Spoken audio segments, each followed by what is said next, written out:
సర్వ ప్రశంసలు, సకల పొగడుతలు సర్వలోకాలకు సృష్టికర్త, పరమ పవిత్రుడు, పరిశుద్ధుడైనటువంటి అల్లాహుకు మాత్రమే శోభిస్తాయి. అల్లాహ్, ఆయన తప్ప మరొక ఆరాధ్య దైవం ఎవడు లేడు. సకల చరాచర సృష్టికి మూలాధారం అయిన ఆయన సజీవుడు, నిత్యుడు, అనంతుడు. అంతిమ దైవ ప్రవక్త ముహమ్మద్ రసూలుల్లా సల్లల్లాహు అలైహి వసల్లం వారిపై, గతించిన ప్రవక్తలందరిపై, ప్రవక్త ముహమ్మద్ సల్లల్లాహు అలైహి వసల్లం వారి కుటుంబీకులపై, ప్రవక్త సల్లల్లాహు అలైహి వసల్లం వారి ఉమ్మతులో సమస్త విశ్వాసులందరిపై అల్లాహ్ యొక్క శాంతి శుభాలు ఎల్లవేళలా కురియుగాక. ఆమీన్. సోదరులారా, నేటి జుమ్మా ప్రసంగం జబ్బులు నయం కావడానికే ముస్లిములు షిర్కు వైపునకు వెళుతున్నారు. ఇది వాస్తవం సోదరులారా. ముస్లిములందరికీ కూడా అల్లాహ్ అంటే ప్రేమే, అల్లాహ్ అంటే భక్తి ఉంది, అల్లాహ్ అంటే విశ్వాసం ఉంది, అల్లాహ్ అంటే నమ్మకం కూడా ఉంది.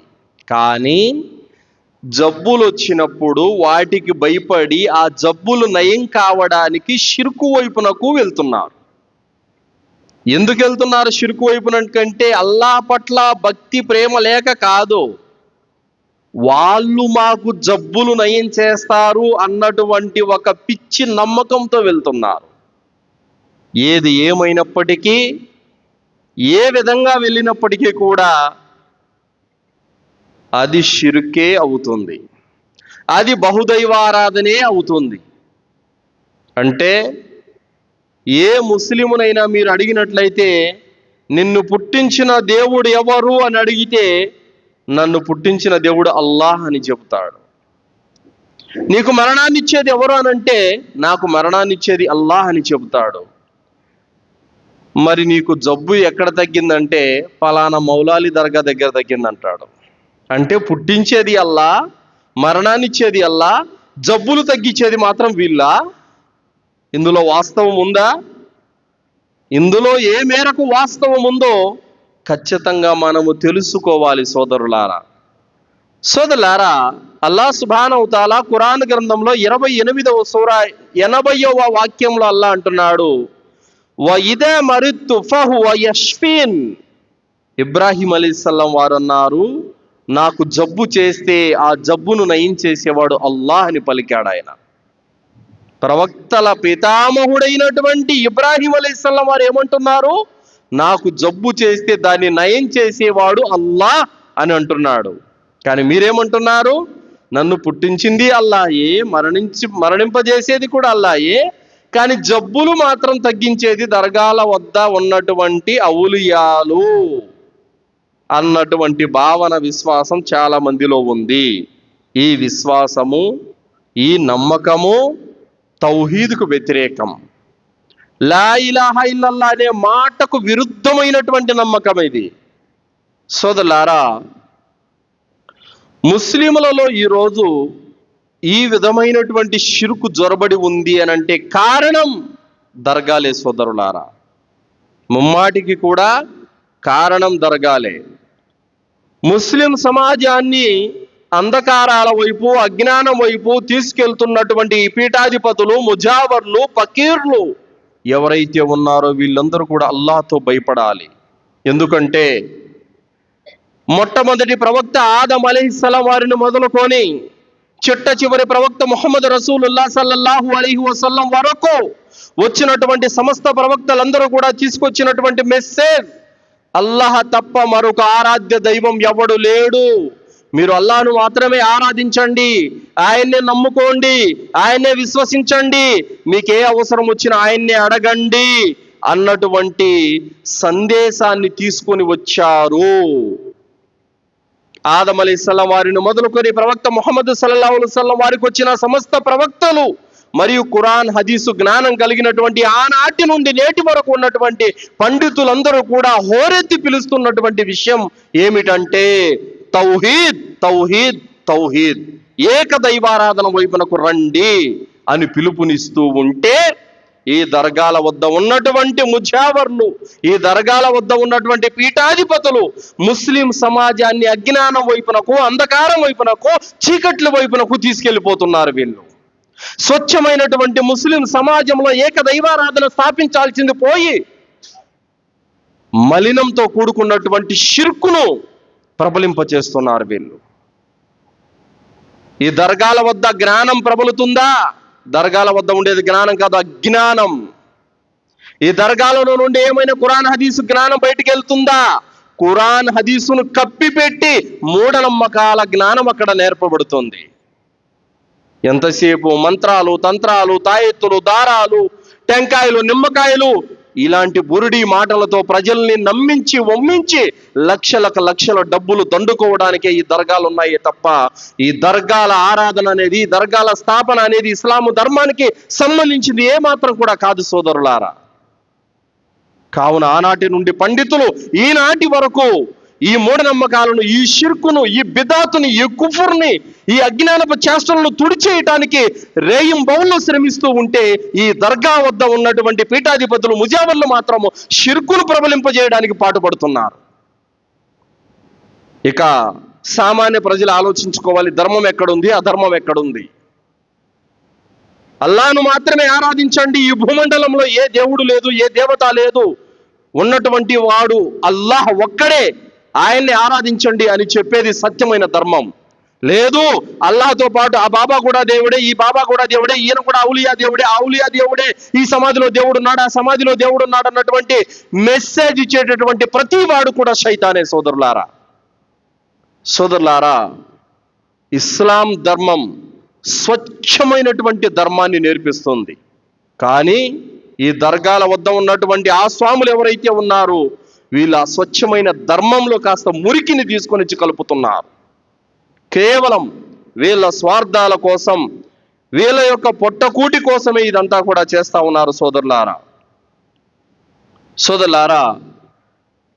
దర్గాలలో ఉండేటటువంటి పీఠాధిపతులు, ముజావర్లు, వీళ్ళెవరైతే ఉన్నారో వీళ్ళందరూ కూడా అల్లాహ్తో భయపడాలి. అల్లాహ్ తప్ప మరొక ఆరాధ్య దైవం ఎవడు లేడు అనే కలిమా మీద ఉండవలసినటువంటి ముస్లింలను తీసుకెళ్లి దర్గాల్లో ఉన్న ఔలియాను కూడా దేవుళ్ళే, వీళ్ళను కూడా నమ్ముకోండి అనే నమ్మకం వైపునకు తీసుకెళ్తున్నారు. మసీదులలోకి వచ్చి 5 పూటల నమాజు స్థాపించి అల్లాను ఆరాధించండి అని చెప్పాల్సినటువంటి ముస్లిములకు అదే ముస్లిములను తీసుకెళ్లి దర్గాల దగ్గర సజ్దాలు చేపిస్తా ఉన్నారు. అల్లాను తప్ప ఇంకెవరిని కూడా మీరు వేడుకోకండి, వీరికి ఏదైనా అవసరం వస్తే అల్లా దగ్గర మాత్రమే మీరు దువా చేయండి అని చెప్పాల్సింది పోయి చచ్చిపోయిన సమాధుల దగ్గర కూడా మీరు దువాలు చేసుకోండి అని చెప్తున్నారు. అల్లా కోసం తప్ప ఇంకెవరి కోసం కూడా మీరు మొక్కుబడులు చేసుకోకండి అని చెప్పాల్సింది పోయి దర్గాల్లో ఉన్నటువంటి ఔలియాలకు కూడా మీరు మొక్కుకోండి అని చెప్తా ఉన్నారు. సోదరులారా, ఇస్లాం ఏదైతే బోధిస్తుందో వాటన్నిటికీ ఆపోజిట్లో ఉంటుంది ఈ దర్గాల ఆరాధన. కావున సోదరులారా, ఇస్లాం ధర్మం పవిత్రమైనటువంటి ధర్మ స్థాపన కొరకు మనకు మెసేజ్ ఇస్తుంది సోదరులారా. కానీ ఈ దర్గాల వద్ద శైతాను ఆరాధన వైపునకు పురుకొల్పుతుంది సోదరులారా.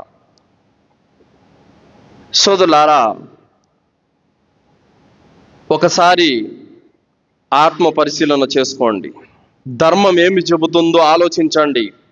ఎవరో హజ్రత్ వచ్చారు, దర్గాల గురించి గట్టిగా హెచ్చరించారు అన్నటువంటి ఆ మాట కాకుండా అసలు ధర్మం ఏం చెబుతుందో ఒక్కసారి ఆలోచించండి. అలీ రదియల్లాహు అన్హు యొక్క ఉల్లేఖనం, ప్రవక్త ముహమ్మద్ రసూలుల్లా సల్లల్లాహు అలైహి వసల్లం వారు అలీ రదియల్లాహు అన్హు వారిని పిలిచి అంటున్నారు, అలీ, నీకు ఎత్తుగా కనబడినటువంటి ప్రతి సమాధిని నేలమట్టం చేసేయ్. ఏమన్నారండి? ఎత్తుగా కనబడిన ప్రతి సమాధిని నేలమట్టం చేసి అన్నారు. ఎవరన్నారు ఈ మాట? ప్రవక్త ముహమ్మద్ సల్లల్లాహు అలైహి వసల్లం వారు అన్నారు. వీడియో చూసేటటువంటి దర్గాల వద్ద ఉన్న పీఠాధిపతులు, ముజావర్లు కూడా రాసుకోండి, బుక్కు తెచ్చుకొని. ఎక్కడుంది? సహీ ముస్లిం 969వ హదీసు, అబూదావుద్ 3218వ హదీసు, నసాయి 2026వ హదీసు. హదీసు నెంబర్లు కూడా మీకు చెప్పాను, నా మాట కాదు. స్వతహాగా ప్రవక్త ముహమ్మద్ రసూలుల్లాహ్ సల్లల్లాహు అలైహి వసల్లం వారి చేతుల మీదుగా లా ఇలాహ ఇల్లల్లాహ్ ముహమ్మద్ రసూలుల్లాహ్ అనే కలిమా పలికినటువంటి సహాబీలు ప్రవక్త సల్లల్లాహు అలైహి వసల్లం వారు చెబుతుండగా తమ చెవులారా విని ఉల్లేఖిస్తున్నటువంటి హదీసులు ఇవి. ఏమన్నారు? ఎత్తుగా ఉన్నటువంటి ప్రతి సమాధిని నేలమట్టం చేయమన్నారు. మీరేం చేస్తున్నారు? ఎత్తుగా నిర్మించి సమాధులను వాటిపైన పచ్చ దుప్పట్లు, ఎర్ర దుప్పట్లు కప్పడమే కాకుండా వాటిని ఆరాధనాలయాలుగా తీర్చిదిద్దారు. అంటే మీరు ముస్లిం వేషధారణలో ఉండి గడ్డాలు పెంచుకొని, టోపీలు పెట్టుకొని, లాల్చీలు వేసుకొని మేము కూడా ముస్లిములమే, మాది కూడా ఇస్లాం అని చెప్పుకుంటూ ప్రవక్త మాటకు వ్యతిరేకంగా మీ విధానం ఈరోజు ఉంది. కావున సోదరులారా ఆలోచించండి.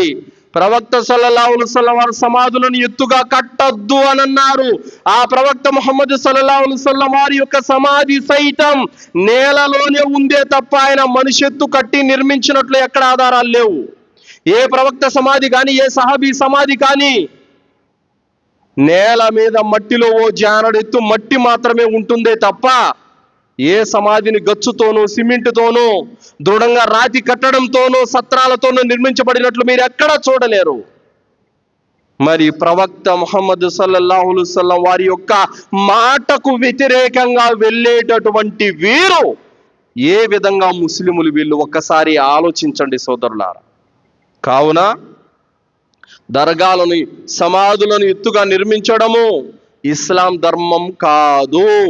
ప్రవక్త సల్లల్లాహు అలైహి వసల్లం వారు నిషేధించి ఉన్నారు, పైగా హెచ్చరించారు ఎత్తుగా ఉన్నటువంటి సమాధులను నేలమట్టం చేయమని చెప్పేసి.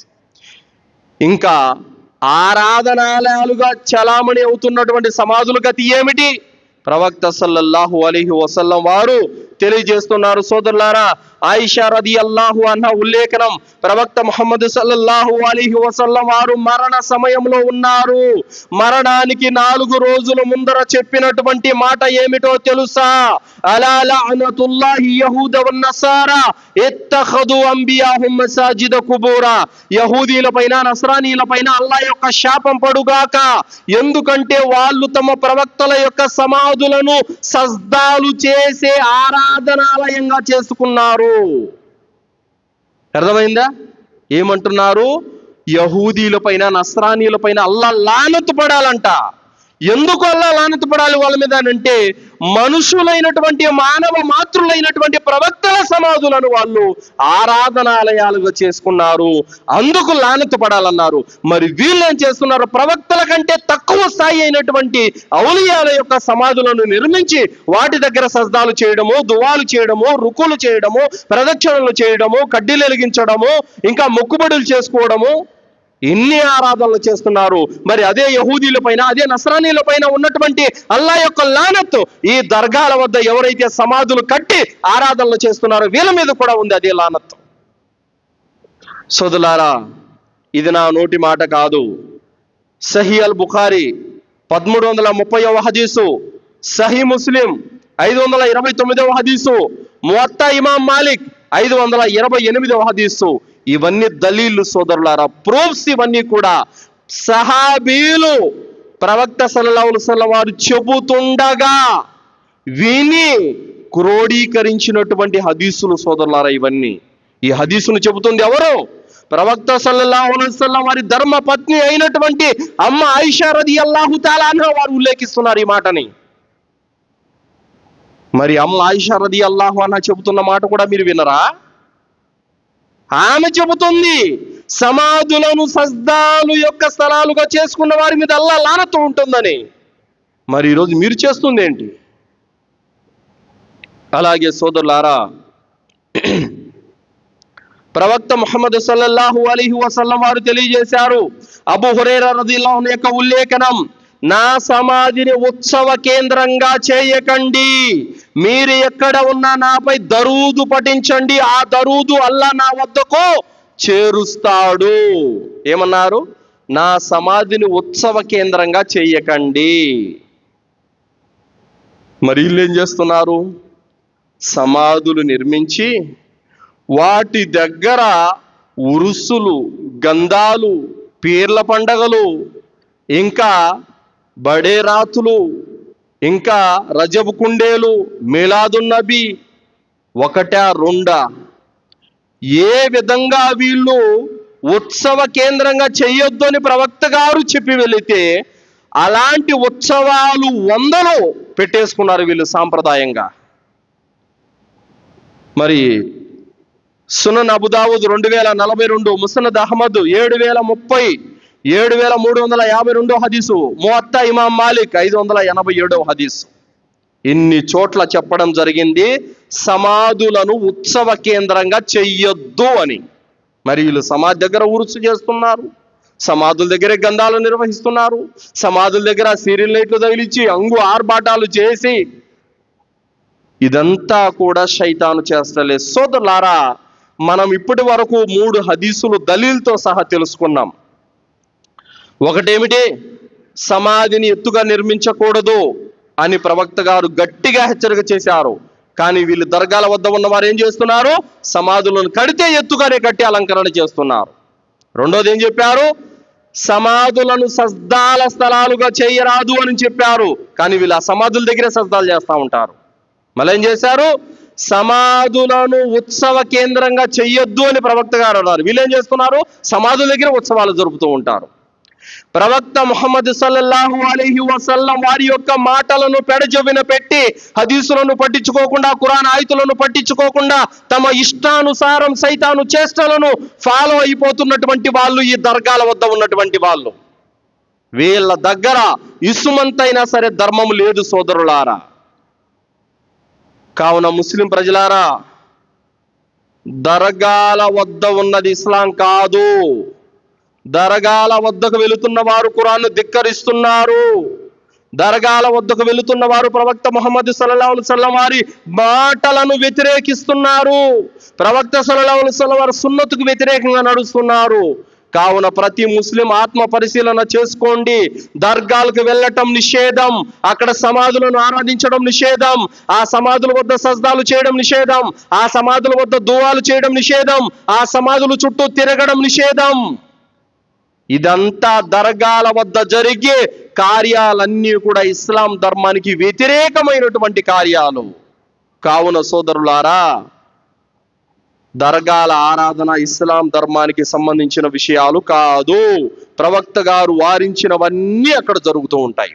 అల్లా దేన్నైతే నిషేధించాడో అవన్నీ అక్కడ జరుగుతూ ఉంటాయి. కావున అలాంటి వాటికి దూరంగా ఉండాలి. ఇంకా ఈ దర్గాల వద్ద రోగాల చాటున జరుగుతున్నటువంటి వ్యాపారం గురించి మీరు తెలుసుకోవాలి. అమాయక ముస్లిములు, గురువుగారు 4 రోజుల నుంచి నా కడుపులో నొప్పిగా ఉందనంటే అల్లాతో దువా చేసుకోండి, మంచి డాక్టర్ దగ్గరికి వెళ్ళి చూపించుకోండి అని చెప్పాలి. అవునా కాదా? కానీ వీళ్ళేం చేస్తారో తెలుసా? మరేం పర్వాలేదు, 11 రోజులు దర్గా చుట్టూ తిరుగు, తర్వాత తాయిత ఒకటి ఇస్తాను, 2000 డబ్బులు అని చెప్పేసి అంటాడు. బిజినెస్. కన్ను నొప్పనో, కాలు నొప్పనో, మెడ నొప్పనో, ఏదో నొప్పని పోతా ఉంటాడు. పోయిన తర్వాత ఏం చేస్తారంటే, ఏం పర్వాలేదు, 5000 పవర్ఫుల్ తాయిత్ ఇచ్చేస్తాను, 10,000 ఇవ్వు, పవర్ఫుల్ అంతరం ఒకటి రాయిచ్చేస్తాను, ఇంటికి కట్టు, అన్ని కథం. వాస్తవానికి ఈ మాటలు చెప్పేవారే శైతానులు. సోదరులారా, అల్లాహ్ సుబ్హానహు తఆలా వ్యాధిని సృష్టించాడు, దానికి మందును కూడా పెట్టాడు. అందుకే ఆర్కానుల్ ఈమాన్లో చివరి విషయం ఏమిటి? వల్ ఖదిరి ఖైరిహి వషర్రిహి మినల్లాహి తఆలా. మన జీవితంలో మంచి జరిగినా చెడు జరిగినా ఇది అల్లాహ్ తరపు నుండే అన్నటువంటి ఈమాన్ కలిగి ఉండాలి. ఇది ఒక మోమిన్కి కావలసినటువంటి లక్షణం. కావున నీకే జబ్బు వచ్చినా, జ్వరం వచ్చినా, కాలు నొప్పి వచ్చినా, కన్ను నొప్పి వచ్చినా, ఏం జరిగినా ఇది అల్లాహ్ తరపు నుండి వచ్చింది, దీన్ని నయం చేసేది కూడా అల్లాహే అన్నటువంటి నమ్మకం ఉండాలి తప్ప అక్కడికి వెళ్ళి దారం కట్టించుకుంటేనో, తాయెత్తు కట్టించుకుంటేనో, మంత్రించుకుంటేనో, అంతరం వేయించుకుంటేనో జబ్బులు తగ్గవు సోదరులారా. రోగాలు వస్తే ఏం చేయాలి? అల్లాహ్ సుబ్హానహు తఆలా ఖురాన్ గ్రంథంలో తెలియజేశాడు. ప్రవక్త అయ్యూబ్ అలైహిస్సలాం, ఈయన ఒక దైవ ప్రవక్త. ఈయనకు కొన్ని సంవత్సరాలు వ్యాధికి గురయ్యారు. ప్రవక్త అయ్యూబ్ అలైహిస్సలాం వారు కొన్ని సంవత్సరాలు కఠినమైనటువంటి వ్యాధికి గురయ్యారు. మరి అల్లాహ్ సుబ్హానహు తఆలా ఖురాన్ గ్రంథంలో ఏమంటున్నారు? సూరా అల్ అంబియా 83వ ఆయతులో అల్లాహ్ తఆలా ఏమంటున్నాడు? వ అయ్యూబ ఇద్ నాదా రబ్బహు అన్నీ మస్సని యదుర్రు వ అంత అర్హముర్ రాహిమీన్. అయ్యూబు యొక్క పరిస్థితిని కూడా కాస్త జ్ఞాపకం చేసుకోండి. ఓ నా ప్రభు, నాకు జబ్బు చేసింది, నువ్వు కరుణించేవారు లేకల్లా అతి ఉత్తమంగా కరుణించేవాడవు అని వేడుకున్నాడు. అయ్యూబు యొక్క మొరను మేము ఆలకించాము, ఆమోదించాము, అతనిని బాధ నుండి విముక్తి కలిగించాము, మరియు అతనికి తన ఇంటి వారలను ప్రసాదించాము. నికార్సైన విశ్వాసులను మేము ఇలాగే అనుగ్రహిస్తామని అల్లాహ్ అంటున్నాడు. ప్రవక్త అయ్యూబ్ అలైహిస్సలాం కొన్ని సంవత్సరాలు భయంకరమైనటువంటి వ్యాధికి గురయ్యారు. ఆయన ఏ తాయిత్తు కట్టుకోలేదు, ఏ దారం కట్టుకోలేదు, ఏ దర్గా వద్దకు వెళ్ళి తిరగలేదు, ఎక్కడ అంతరాలు తంత్రాలు వేయించుకోలేదు. కేవలం అల్లాహ్తో దువా చేశారు. అల్లాహ్ సుబ్హానహు తఆలా ఆయన వ్యాధిని నయం చేశాడు. ఖురాన్లో సమాధానం ఉందండి. జబ్బులు వస్తే ఏం చెయ్యాలో ప్రవక్త అయ్యూబ్ అలైహిస్సలాం జీవితం ద్వారా మనకు సమాధానం ఇస్తున్నాడు అల్లాహ్ సుబ్హానహు తఆలా. ఏం చేయాలి? అయ్యూబ్ అలైహిస్సలాం వారు ఓర్పు సహనంగా ఉన్నారు. మనం కూడా జబ్బు వస్తే ఓర్పు సహనంతో ఉండాలి. అల్లాహ్ను తప్ప ఇంకెవరిని మొరపెట్టుకోకూడదు. ఇబ్రాహీం అలైహిస్సలాం వారు ఏమన్నారు? నాకు జబ్బు ఇచ్చేది అల్లాహే, నయం చేసేది కూడా అల్లాహే అని అన్నారే తప్ప ఇంక వేరే వారిని ఎవరిని కూడా తలవలేదు ఆయన. అలాగే ప్రవక్త అయ్యూబ్ అలైహిస్సలాం వారు భయంకరమైనటువంటి వ్యాధికి గురైకి అల్లాహ్ను మొరపెట్టుకున్నారే తప్ప ఈ దర్గా వద్దకెళ్ళో సమాధి వద్దకెళ్ళో తిరిగి రాలేదు. మరి ఖురాన్లో అల్లాహ్ సుబ్హానహు తఆలా వ్యాధులు వస్తే ఆయన వైపునకు మరలమంటున్నాడు, ఆయన వేడుకోమంటున్నాడు. కానీ మనం ఏం చేస్తున్నాం? ఆయన మీద నమ్మకం లేక, ఆయన మీద విశ్వాసం లేక వెళ్ళి తిరిగి వస్తున్నాం. ఏంటిది? సోదరులారా, అల్లాహ్ తప్ప అందరూ చనిపోయే వాళ్ళే, అల్లాహ్ తప్ప అందరూ మరణించే వాళ్ళే. కావున సోదరులారా, మనం అల్లాహ్ను మాత్రమే మన జబ్బులు నయం కావడానికి వేడుకోవాలి. సోదరులారా, తర్వాత దైవ ప్రవక్త ముహమ్మద్ రసూలుల్లాహ్ సల్లల్లాహు అలైహి వసల్లం వారి గురించి, ఆయనకు జబ్బు చేసినప్పుడు ఆయన ఏం చేశారు అది కూడా తెలుసుకుందాం. ఆయిషా రదియల్లాహు అన్హా ఉల్లేఖనం సహీ బుఖారి 3268, సహీ ముస్లిం 2189వ హదీసులో తెలియజేయడం జరిగింది. ప్రవక్త ముహమ్మద్ సల్లల్లాహు అలైహి వసల్లం వారి మీద చేతబడి జరిగింది, చేతబడి చేశారు. ప్రవక్త సల్లల్లాహు అలైహి వసల్లం వారు అలసిపోవడము, అలాగే కొన్ని సందర్భాలలో చేయని పనులు చేసినట్టుగా ఆయన తలుచుకోవడము, ఆ విధంగా కొంత అస్వస్థతకు గురయ్యారు మూసా సల్లల్లాహు అలైహి వసల్లం వారు. అయితే ఆయన అస్వస్థతకు గురయ్యారే కానీ ధర్మానికి సంబంధించినటువంటి విషయాలలో ఏమాత్రం పొరపాటు జరగలేదు. సోదరులారా, అల్లాహ్ సుబ్హానహు తఆలాతో దువా చేసుకున్నారు. అల్లాహ్, నా యొక్క జబ్బును నయం చేయి ప్రభు అని చెప్పేసి ముహమ్మద్ సల్లల్లాహు అలైహి వసల్లం వారు అల్లాహ్తో దువా చేస్తూ ఉన్నారు. ఒకానొక సందర్భంలో తెలియజేశారు, ఆయిషా, నా జబ్బు గురించి నేను ఎప్పటి నుంచో అల్లాహ్తో అడుగుతున్నాను కదా, దానికి నాకు రాత్రి సమాధానం లభించింది. కళ గురించి ప్రవక్త సల్లల్లాహు అలైహి వసల్లం వారు చెబుతున్నారు. కళ పడింది ప్రవక్త గారికి. ఇద్దరు దైవదూతలు వచ్చారు. తల దగ్గర ఒక దైవదూత కూర్చున్నారు, కాళ్ళ వద్ద ఒక దైవదూత కూర్చున్నారు. తల వద్ద కూర్చొని ఉన్నటువంటి దైవదూత సమాధానం ఇస్తున్నాడు, కాళ్ళ వద్ద కూర్చున్నటువంటి దైవదూత ప్రశ్నిస్తున్నారు. ఇతనికి ఏమైంది అని అడుగుతున్నారు. ఇతని పైన చేతబడి జరిగింది. ఎవరు చేశారు? లాబిద్ బిన్ అల్ ఆసిం అనేటువంటి వ్యక్తి చేశారు. ఏ వస్తువులతో చేశారు? దువ్వెన మరియు ప్రవక్త సల్లల్లాహు అలైహి వసల్లం వారి వెంట్రుకల ద్వారా చేతబడి చేశారు.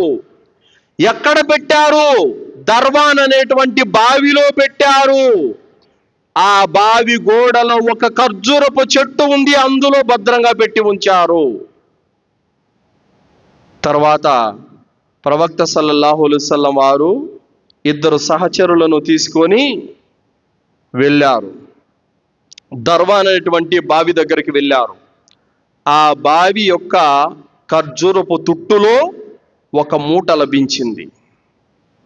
ఆ మూటలో ప్రవక్త సల్లల్లాహు అలైహి వసల్లం వారి వెంట్రుకలు, ఆయన దువ్వెన, ఒక మైనపు బొమ్మ, ఒక నరము, ఆ నరానికి 11 ముడులు, ప్రతి ముడికి గుండు సూదులు ఉన్నాయి. ఆ బావిలో నీళ్లు ఎర్రగా గోరింటాకు వలె ఉన్నాయి. ప్రవక్త ముహమ్మద్ సల్లల్లాహు అలైహి వసల్లం వారు ఈ బావిని పూడ్చేయండి, పూర్తిగా సమాప్తం చేసేయండి అన్నారు మొహమ్మద్ సల్లల్లాహు అలైహి వసల్లం వారు.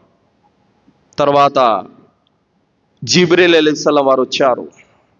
జిబ్రీల్ అలైహిస్సలాం వారు వచ్చి ఆ యొక్క చేతబడికి సంబంధించినటువంటి ఆ వస్తువులన్నీ కూడా 11 ముడులు నరానికి వేసి ఉన్నారు. అల్లాహ్ సుబ్హానహు తఆలా ప్రవక్త సల్లల్లాహు అలైహి వసల్లం వారిపైన దివ్యవాణి అవతరింపజేశారు. సూరే ఫలక్, సూరే నాస్, 113వ సూర, 114వ సూర, ఈ 2 సూరాలు దింపాడు అల్లాహ్ సుబ్హానహు తఆలా. ఖుల్ అఊదు బిరబ్బిల్ ఫలక్ మిన్ షర్రి మా ఖలక్ వమిన్ షర్రి గాసికిన్ ఇదా వకబ్ వమిన్ షర్రి నఫాసాతి ఫిల్ ఉఖద్ వమిన్ షర్రి హాసిదిన్ ఇదా హసద్. 5 వాక్యాలు జిబ్రీల్ అలైహిస్సలాం వారు చదివారు. నేను పాతకాలపు ప్రభు అయిన అల్లాహ్ శరణు వేడుకుంటున్నాను. ఆయన సృష్టించినటువంటి ప్రతి దాని యొక్క కీడు నుండి అల్లాహ్ శరణు వేడుకుంటున్నాను. కమ్ముకున్నప్పుడు చీకటి కీడు నుండి, మరియు ముడులలో మంత్రించే వారి యొక్క కీడు నుండి, అసూయపరుడు అసూయ చెందేటప్పటి కీడు నుండి నేను అల్లాహ్ శరణు కోరుకుంటున్నాను. ఈ 5 వాక్యాల యొక్క అర్థాలు ఇవి. జిబ్రీల్ అలైహిస్సలాం వారు ఒక్కొక్క ఆయతు చదువుతూ వస్తూ ఉన్నారు. తర్వాత సూరే నాస్, ఖుల్ అఊదు బిరబ్బిన్ నాస్ మలికిన్ నాస్ ఇలాహిన్ నాస్ మిన్ షర్రిల్ వస్వాసిల్ ఖన్నాస్ అల్లదీ యువస్విసు ఫీ సుదూరిన్ నాస్ మినల్ జిన్నతి వన్ నాస్. మానవుల ప్రభు, మానవుల చక్రవర్తి, మానవుల ఆరాధ్య దైవమైనటువంటి అల్లాహ్ను నేను ఆశ్రయిస్తున్నాను. దురాలోచనలు రేకెత్తించి తప్పించుకునేవాడి కీడు నుండి, వాడు ప్రజలలో దురాలోచనలు రేకెత్తిస్తాడు. మినల్ జిన్నతి వన్ నాస్, వాడు మానవ జాతికి చెందిన వాడైనా కావచ్చు, జిన్నాతుల జాతికి చెందిన వాడైనా కావచ్చు. ఈ 2 సూరాల యొక్క అర్థం ఇది సోదరులారా. సూరే ఫలక్ 5 ఆయతులు, సూరే నాస్ 6 ఆయతులు, 11 ఆయతులు. ఒక్కొక్క ఆయతు జిబ్రీల్ అలైహిస్సలాం వారు చదివిపిస్తుంటే మొహమ్మద్ సల్లల్లాహు అలైహి వసల్లం వారు చదువుతున్నారు. ఒక్కొక్క ముడి విడిపోతూ వచ్చింది. ఆ విధంగా ఆ ముడులన్నీ విడిపోయి గుండు సూదులని కింద పడిపోయిన తర్వాత చేతబడి విరుగుడైపోయింది సోదరులారా. ప్రవక్త సల్లల్లాహు అలైహి వసల్లం వారు పూర్తిగా స్వస్థత పొందారు. అల్హమ్దులిల్లా. చెప్పండి, చేతబడి ఎంత పెద్ద కీడు, ఎంత పెద్ద కీడు అది, ఎంత పెద్ద నష్టం చేసేది అది. అంత భయానకమైనటువంటి చేతబడినే విరిచేసినటువంటి అద్భుతమైనటువంటి వాక్యాలు ఖురాన్లో ఉండగా, అంత అద్భుతమైనటువంటి దివ్య వచనాల ద్వారా మన జబ్బులు పోగొట్టుకోవాల్సింది పోయి, ఆ వచనాల ద్వారా అల్లాహ్ యొక్క శరణు కోరాల్సింది పోయి శైతాను మార్గాలను అనుసరిస్తున్నాడు. ఇస్లాముకు సంబంధం లేని వాటికి కట్టుకొని వాటిని శరణు కోరుతున్నారు. సోదరులారా, ఖురాను గ్రంథంలో అల్లాహ్ సుబ్హానహు తఆలా షిఫా పెట్టాడు, ఆరోగ్యాన్ని పెట్టాడు. అల్లాహ్ సుబ్హానహు తఆలా ఖురాను గ్రంథంలో తెలియజేస్తున్నాడు, వనునజ్జిలు మినల్ ఖురాని మా హువ షిఫా వ రహ్మతుల్ లిల్ ముమినీన్. మేము అవతరింపజేసేటటువంటి ఈ ఖురాను విశ్వాసులకు అశాంతం, స్వస్థత మరియు కారుణ్యప్రదాయిని అని అల్లాహ్ సుబ్హానహు తఆలా చెప్పాడు. ఈ ఖురాను గ్రంథము విశ్వాసులు జబ్బులు నయం చేస్తుంది. ఖురాను గ్రంథం నువ్వు నమ్మాల్సిన విధంగా నమ్మడం లేదు. నీకు ఖురాన్ ఆయతుల పట్ల ఈమాన్ లేదు, నీకు ఖురాన్ వాక్యాల పట్ల నమ్మకం లేదు. నీకు దర్గాల పట్ల ఉంది, బాబాల పట్ల ఉంది, ఔలియాల పట్ల ఉంది, ముజావుల పట్ల ఉంది, పీఠాదుల పట్ల ఉందే తప్ప నీకు అల్లాహ్ పట్ల లేదు నమ్మకం. మరి చేతబడి ఏ విధంగా విరుగుడైపోయింది. అల్హమ్దులిల్లా. చేతబడి కాదు, అంతకు మించినటువంటి కీడైనా సరే అల్హమ్దులిల్లా ఈ దివ్య వచనాల ద్వారా అల్లాహ్ సుబ్హానహు వ తఆలా రోగాలు నయం చేస్తాడు. అల్హమ్దులిల్లా అంత మోస్ట్ పవర్ఫుల్ యొక్క ఆయతులు ఈ ఖురాన్ ఆయతులు. అల్హమ్దులిల్లా ఖుల్ ఔదు బిరబ్బిల్ ఫలక్ బిరబ్బిన్ నాస్, ఈ సూరాల యొక్క ఘనత ఎలాంటిదంటే ముఅవ్విజాత్ అన్నారు ప్రవక్త సల్లల్లాహు అలైహి వసల్లం వారు. మునుపు ఏ ప్రవక్త కూడా ఇలాంటి అద్భుతమైన వచనాలు అల్లాహ్ ఇవ్వలేదు, నాకు ఇచ్చాడు. అల్హమ్దులిల్లా నా ఉమ్మతుకు రోగాలను నయం చేసే, కీడులను నయం చేసే శక్తి ఈ ఆయుతుల్లో పెట్టాడు అల్లాహ్ సుబ్హానహు వ తఆలా. అల్హమ్దులిల్లా అని ప్రవక్త సల్లల్లాహు అలైహి వసల్లం వారు చెప్పారు. మరి మనం ఏం చేస్తున్నాం? ఏ వాక్యాల ద్వారా షిఫా పొందమని ప్రవక్త నేర్పించారో అవి పక్కన పెట్టేసి మనము వేటి అంటూ వెళ్ళిపోతా ఉన్నాం. సోదరులారా, ప్రవక్త గారికి జబ్బులు రాలేదా? ప్రవక్త గారు వ్యాధికి గురి కాలేదా? ప్రవక్త గారి మీద చేతబడి జరగలేదా? ప్రవక్త గారికి భోజనంలో విషం తినిపించలేదా? మరి ఏ రోజైనా ఆయన దర్గా చుట్టూ తిరిగారా? తాయతులు కట్టుకున్నారా? దారాలు కట్టుకున్నారా? ఆ ప్రవక్తను అనుసరించే ముస్లింలైన మీరెందుకు చేస్తున్నారు ఈ పని? మీ ప్రవక్త చేయలేదు, మరి మీరెందుకు చేస్తున్నారు? తాయతులు కట్టుకోమని, దారాలు కట్టుకోమని ప్రవక్త ఎక్కడా చెప్పలేదు, మరి మీరెందుకు చేస్తున్నారు ఈ పని?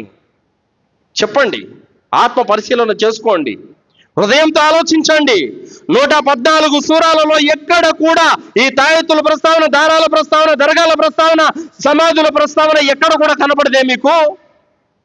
మరి ప్రవక్త సల్లల్లాహు అలైహి వసల్లం దగ్గర లక్షల మంది సహాబాలు విద్య నేర్చుకున్నారు. అల్హమ్దులిల్లా వారిలో ఏ సహాబా కూడా తాయెత్తు కట్టుకున్నట్టు, దారం కట్టుకున్నట్టు ఎక్కడ మీ కంటికి కూడా కనపడదే. మరి ఏ విధంగా మీరు, ఏ ఆధారంతో మీరు ఈ దారాలు, తాయెత్తులన్నీ కట్టుకుంటున్నారు? ఆలోచించండి. దారాలు, తాయెత్తులు కొట్టుకుంటే నా ఈమాన్ ఏమైపోతుంది, నా విశ్వాసం ఏమైపోతుంది అని భయం లేదా? సోదరులారా, దారాలు కట్టుకోవడం, తాయెత్తులు కట్టుకోవడం షిర్కు, బహుదైవారాధన. దీనికి పాల్పడిన వాడు అల్లా మీద నమ్మకాన్ని కోల్పోయాడు. దీనికి పాల్పడిన వాడు ఖురాన్ గ్రంథాన్ని తిరస్కరించాడు. సోదరులారా, దైవ ప్రవక్త ముహమ్మద్ రసూలుల్లాహ్ సల్లల్లాహు అలైహి వసల్లం వారు, ఆయన వద్దకి ఎంతో మంది జబ్బులు నయం కావడానికి వచ్చినప్పుడు ప్రవక్త సల్లల్లాహు అలైహి వసల్లం వారు దువాలు చేసి పంపించారే తప్ప తాయెత్తులు గట్టి పంపించలేదు.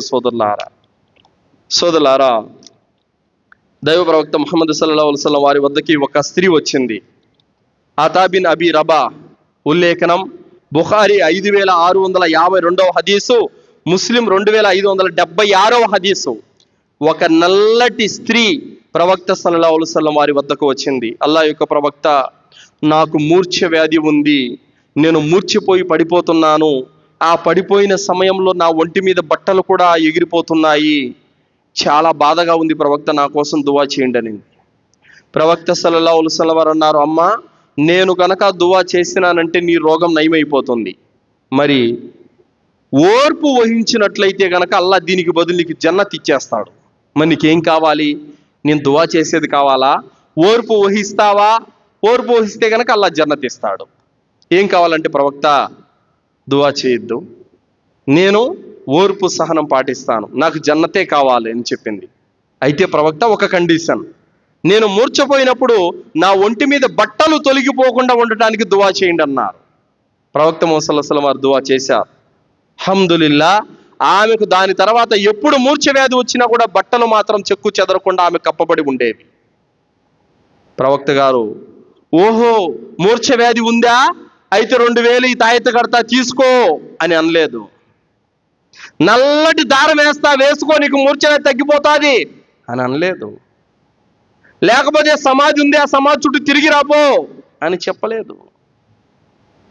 లేకపోతే పలానా మూసా అలైహిస్సలాం సమాధి ఉంది, ఇబ్రాహీం అలైహిస్సలాం వారి సమాధి ఉంది, వాటి చుట్టూ తిరిగి రాబో 11 రోజులు, తగ్గిపోతాదని ప్రవక్త గారు చెప్పలేదు. ఏం చెప్పారు? ఓర్పు సహనం వహించమ్మా, దీనికి బదులు జన్నత్ వస్తుందని చెప్పారు. దువా చేశారు. మరి మీకు జబ్బులు వచ్చినప్పుడు దువాలు ఎందుకు చేసుకోరయ్యా? మీరు అల్లాని ఎందుకు అడగరు? అల్లా, నాకు జబ్బు వచ్చింది, దీన్ని నయం చేయి ప్రభు అని చెప్పేసి ఎందుకు అడగడం లేదు మీరు? సోదరులారా, అబూ సైద్ అల్ ఖుద్రీ రదియల్లాహు అన్హు ఉల్లేఖనం సహీ బుఖారీ 5749వ హదీసు, సహీ ముస్లిం 2201వ హదీసు. ప్రవక్త సల్లల్లాహు అలైహి వసల్లం వారి యొక్క శిష్యులైనటువంటి ఒక బృందం ప్రయాణంలో ఉంది. ప్రయాణంలో ఉండగా వాళ్ళు ఒక ఊరికి చేరుకున్నారు. ఆ ఊరి వ్యక్తులను భోజనానికి ఆతిథ్యం ఇవ్వవలసిందిగా కోరారు. ఆ ఊరి వాళ్ళు తిరస్కరించారు. మీకు మేము ఎలాంటి ఆతిథ్యము ఇవ్వలేము అని చెప్పారు. అయితే ఆ ఊరిలో ఒక పెద్ద మనిషికి పాము కాటేసింది. కాటేయగానే ఎన్నో మంత్రాలు చదివారు, మందులు మాకులు ఎన్నెన్నో ఇచ్చారు. ఆ నొప్పి మంట తగ్గడం లేదు. అతను బోరును విలిపిస్తున్నాడు. ఒక వ్యక్తి వచ్చి, అయ్యా మదీనా వాసులారా, మీలో ఎవరైనా మంత్రించే వాళ్ళు ఉన్నారా? మా జాతి నాయకుడికి పాము కాటేసింది అని చెప్పారు. సహాబాలలో ఒక వ్యక్తి లేచి, నేను మంత్రిస్తాను, అయితే ఒక షరతు, మేము ఆతిథ్యం అడిగితే మీ ఊరి వాళ్ళు ఇవ్వలేదు, మీరు ఆతిథ్యం ఇస్తేనే నేను మంత్రిస్తానన్నారు. అయ్యా మా నాయకుడు గనక బాగయిందంటే మేకల మంద ఇచ్చేస్తామని చెప్పారు.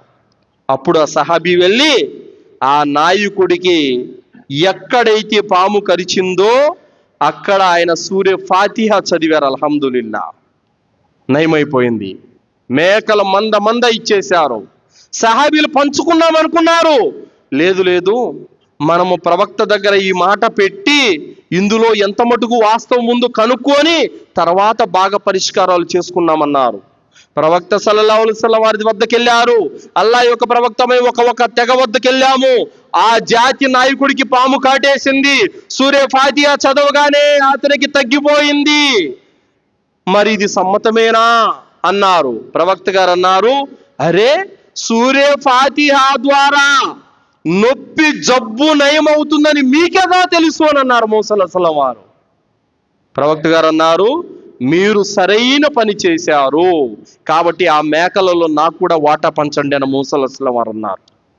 సూర్య ఫాతిహా ఎలాంటి ఘనమైన ఆయతో, ఆ యొక్క సూర్య ఫాతిహాకు ఉన్నటువంటి పేర్లలో ఆ రుక అన్నటువంటి ఒక పేరుంది. రుక అంటే వైద్యం చేయబడేది, ఊదబడేది అని అర్థం. కాబట్టి మీరు ఈరోజు ఎవరైనా ఆరోగ్యాలు బాగలేకపోతే సూర్య ఫాతిహా చదివి ఊదొచ్చు సోదరులారా. ప్రవక్త నేర్పిన విధానమయ్యా ఇదంతా. మన ప్రవక్త మనకు నేర్పించిపోయినటువంటి విధి విధానం ఇదంతా కూడా. ప్రవక్త నేర్పించిపోయిన విధానాన్ని వదిలిపెట్టి వీళ్ళేం చేస్తున్నారు? తాయెత్తులు వేస్తున్నారు. ఆయతులు కురిసి కట్ చేసి సూర్య ఫాతిహా వాక్యాలు కట్ చేసి మడిచి తాయెత్తులు పెట్టిస్తున్నారు. ఇది ప్రవక్త ఎప్పుడైనా చేశారా చెప్పండి? లేదు. తాయెత్తుల్లో ప్రవక్త గారు ఇలా ఆయతులు పెట్టి కూర్పేసి ఇచ్చారు అని అంటే ఏ హదీసులో ఉందో, ఎక్కడుందో, ఏ గ్రంథాల్లో ఉందో కాస్త చూపండి, మేము కూడా తెలుసుకుంటాం. ఎక్కడా లేదు. కావున సోదరులారా, ప్రవక్త సల్లల్లాహు అలైహి వసల్లం వారు కానీ సహాబీలు కానీ ఖురాను వాక్యాల ద్వారా వైద్యం చేశారు, ఊదారు. అల్హమ్దులిల్లా. ఎప్పుడు తాయెత్తుల జోలికి, దారాల జోలికి వెళ్ళలేదు సోదరులారా. ముస్నద్ అహ్మద్ 17422వ హదీసులో ప్రవక్త సల్లల్లాహు అలైహి వసల్లం వారు అన్నారు, మంత్రాలు, తావీజులు, తౌళ ఇవన్నీ కూడా షిర్కు పనులే అని చెప్పారు ప్రవక్త సల్లల్లాహు అలైహి వసల్లం వారు. కావున మనం ఏం చేయాలి?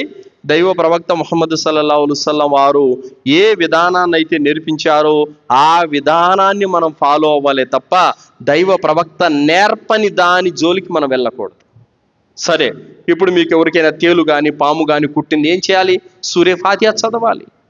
ఇంకా ప్రవక్త సల్లల్లాహు అలైహి వసల్లం అన్నారు, ఎక్కడైనా మీకు నొప్పి ఉంటే శరీరంలో ఆ ప్రదేశంలో చెయ్యి పెట్టి బిస్మిల్లా బిస్మిల్లా బిస్మిల్లా అని 3 సార్లు చదివి ఆఊదు బిల్లాహి వ కుద్రతిహి మిన్ షర్రి మా అజిదు వ ఉహాజిరు ఈ దువా 7 సార్లు చదవాలి. నిజంగా అతను అల్లాహ్పై నమ్మకం పెట్టి పూర్తి విశ్వాసంతో ఈ దువా 7 సార్లు చదివినట్లయితే నొప్పి తగ్గిపోతుంది సోదరులారా.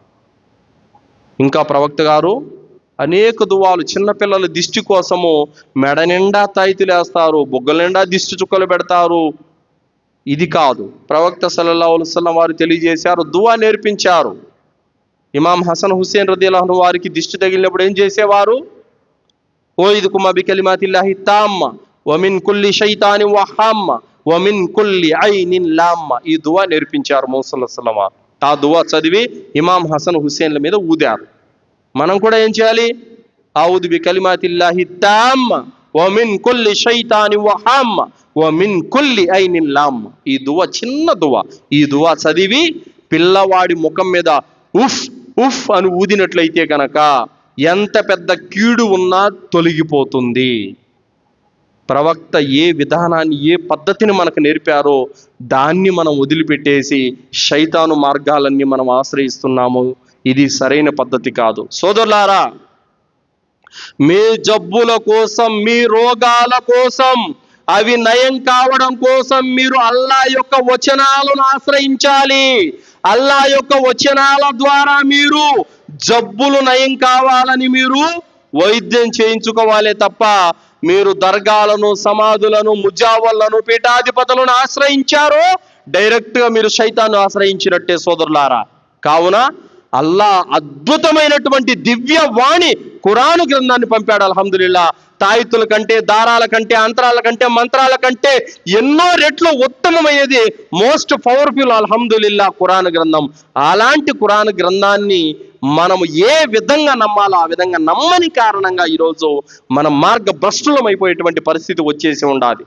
కావున సోదరులారా, ఖురాను వాక్యాల ద్వారా షిఫా పొందండి. ఖురాను వాక్యాల ద్వారా వైద్యం చేయించుకోండి. మీరేం చేయాలి?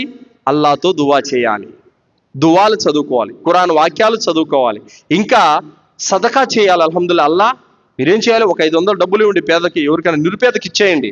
ఇచ్చేసి అల్లా నీ నామంతో నేను సదకా చేశాను, నాకు వచ్చినటువంటి జబ్బును తగ్గించు ప్రభు అని చెప్పి దువా చేయండి. ఇది ఉత్తమమైన మార్గం. మీరేం చేస్తున్నారు? 1000 రూపాయలు పెట్టి తాయెత్తుకుంటున్నారు. 10,000 పెట్టి తాయెత్తుకునే లాభం లేదు.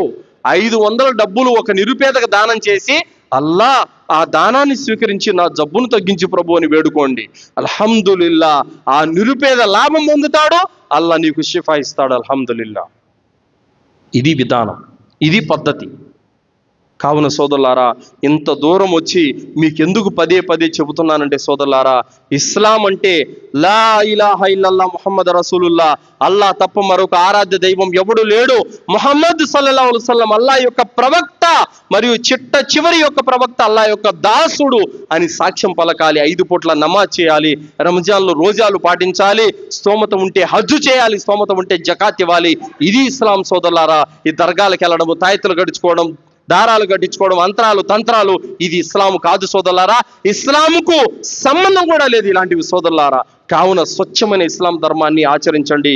ఎందుకు ఇంతగా మనము గట్టిగా చెప్తున్నామంటే సోదరులారా, ఒక్కసారి మీరు షిర్కుకు పాల్పడినా కూడా రేపు శాశ్వతంగా నరకానికి పోవాల్సి ఉంటుంది సోదరులారా. గుర్తు పెట్టుకోండి. అల్లాహ్ సుబ్హానహు వ తఆలాని ఎలా నమ్మాలో అలా నమ్మాలి. ఇప్పుడు ఫర్ ఎగ్జాంపుల్, మీరు ఒక బ్యాంకుకి వెళ్తారు. బ్యాంకుకి వెళ్తే క్యాష్ విత్డ్రాల్ చేసుకోవాలి. ఏం చేస్తాడు? అకౌంట్ నెంబర్ యాడ్ రాయాలో ఆడే రాయాలి, అవునా కదా? అలాగే మీ పేరు ఎక్కడ రాయాలో అక్కడే రాయాలి, బ్యాంకు పేరు ఎక్కడ రాయాలో అక్కడే రాయాలి, క్యాష్ ఎంత కావాలో పాల్టు లేకుండా రాయాలి, వాడు ఎక్కడ ఏమేమి ఇచ్చాడో అదంతా కరెక్ట్గా ఫిలప్ చేయాలి. అప్పుడే మీరు ఇచ్చిన పత్రం తీసుకొని మీకు డబ్బులు ఇస్తాడు. అర్థమైందా? అలాగే అల్లాహ్ సుబ్హానహు వ తఆలా ధర్మాన్ని మీకు ఎలా నమాజ్ చేయమన్నాడు అలాగే నమాజ్ చేయాలి. మీ విశ్వాసాన్ని ఎలా కాపాడుకోమన్నాడు అలాగే కాపాడుకోవాలి. హజ్జు ఎలా చేయమన్నాడు అలాగే చేయాలి. ఉమ్రా ఎలా చేయమన్నాడు అలాగే చేయాలి. రోజాలు ఎలా పాటించమన్నాడు అలాగే పాటించాలి. అల్లా చెప్పింది చెప్పినట్టు తూచా తప్పకుండా మనం పాటిస్తేనే మనం ముస్లింలు అవుతాం. ఎట్టబడితే అట్లా సమాధులకి, పీర్ల పండుగలకి, వాటికి వీటికి, అధర్మ కార్యాలకి అన్నిటికీ పాల్గొని అల్లా నాకు జన్నత్ ఇస్తాడని ఆశ పెట్టుకుంటే వస్తుందా? లేదు. అల్లా హరాం చేసిన వాటికి దూరంగా ఉండాలి. అల్లా ఏదైతే ధర్మం నేర్పాడో ఆ ధర్మం మీద మనం నడవాలి. కరెక్ట్గా మనం ఆచరించాలి, కరెక్ట్గా మనం విశ్వాసం పెట్టుకోవాలి. అప్పుడు అల్లా మనకు జన్నత్ ఇస్తాడు. కానీ ఎట్టబడితే అట్టబోయి దేని పడితే దాన్ని మొక్కి చెప్పులు మార్చినట్టు, బట్టలు మార్చినట్లు దేవుని విశ్వాసాలను మార్చేసి రేపు అల్లా దగ్గర పోయి అల్లా నాకు జన్నత్ ఇయ్యనంటే దేనికి ఇస్తాడైనా? నువ్వు అల్లాని ఎలా నమ్మాలో అలా నమ్మలేదు. దర్గాల వెంట నమ్మావు. అల్లా పట్ల పెట్టాల్సినటువంటి ఈమాన్ దర్గాల మీద పెట్టావు. అల్లా దగ్గర చేయాల్సిన సజ్దా దర్గా దగ్గర చేసావు. అల్లాతో అడగాల్సినటువంటి విధంగా నువ్వు సమాధుల దగ్గరికి వెళ్ళి అడిగావు. ఖురాన్ ఆయతుల ద్వారా సిఫా పొందమంటే దారాలు, తాయెత్తులని మెండండా వేసుకున్నావు. ఏం చూసి అల్లా నీకు స్వర్గాన్ని ఇస్తాడు? ఆయన మార్గంలో నువ్వు నడిచావని ఎక్కచ్చుగా, ఆయన ప్రవక్త చూపించిన బాట మీద నువ్వు నడిచావా అని ఎక్కచ్చుగా, అప్పుడే నీకు జన్నత్ వస్తుంది. మరి ఇందాక తెలుసుకున్నాం, ప్రవక్త గారు ఎత్తైన సమాధిని పడగొట్టమన్నారు. సమాధులను ఉత్సవ కేంద్రంగా చేయొద్దన్నారు, సమాధి దగ్గర సజ్దా చేయొద్దన్నారు. ప్రవక్త గారు చెప్పిన దానికి ఆపోజిట్గా దర్గాల దగ్గర జరుగుతూ ఉంది. ఈ దర్గాలు, ఈ సమాధులు ప్రవక్తకు వ్యతిరేకము, ఇస్లాం ధర్మానికి వ్యతిరేకము, ఖురాన్కు వ్యతిరేకము. కాబట్టి వాటి జోలికి వెళ్ళకూడదు. సహీ ఇస్లాం ఏంటో తెలుసుకోండి, ఖురాన్ హదీసుల ప్రకారమే ఆచరించండి, సాఫల్యం పొందుతాము. కావున రోగాలు జబ్బులు వస్తే మనం అల్లాహ్తో దువా చేసుకుంటూ మంచి వైద్యుని దగ్గర చూపించుకోవాలయ్యా. ఇది పద్ధతి, అంతే తప్ప అంతరాలు తంత్రాలు తాయతుల జోలికి, దర్గాల జోలికి వెళ్ళకూడదు.